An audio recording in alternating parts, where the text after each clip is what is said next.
তো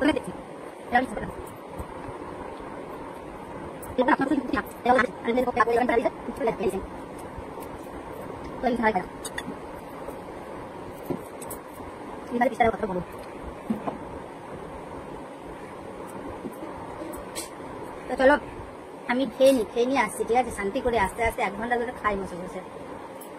খাওয়ার পরে তোমাদের সাথে দেখা হচ্ছে, নাহলে আবার ইলিশ মাছের কাঁটা কখন গলে আটকে যাবে না বলো।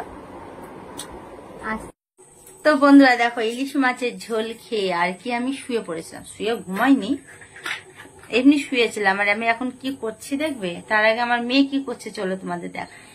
দেখো আমার মাইয়াটা এখন করছে, এখানে নিয়ে আয়, এই যে বেসন গুলো রেখেছে। কাল লোটা মাছের পকোড়া করে খাইছিলাম, আজকেও খাবে। একটু টাইম দে, জলটা ফেলে আর একবার জল দে। তো দেখ বাটির তলে বরফ হয়ে আছে, কলেকে ভালো করে ধুয়ে নিয়ে আয়, তাহলে হয়ে যাবে। হ্যাঁ, যা চটকে ভেঙে যাবে, কিন্তু বেশি দইয়া করবি না, টেনে তুলবি না। তো চলো আমি আনারসটা কাটি। কিন্তু এত ফাস্টফুড খাওয়া হয়ে যাচ্ছে কি বলবো, তার জন্য ফাস্টফুডটা একটু বন্ধই রেখেছি। এত ফাস্টফুড খাওয়াটা উচিত না, ঠিক তো বলো?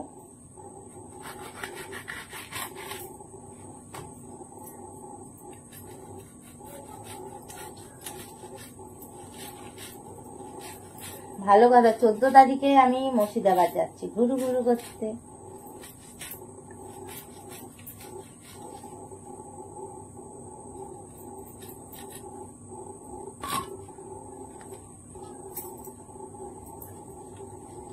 আনারসটা শুকে দেখলাম আনারসের সেন্ট আমি পাচ্ছি না, মানে এতদিন ফ্রিজে রাখা আছে তো, এই জন্য রস কি হয়েছে জানি না।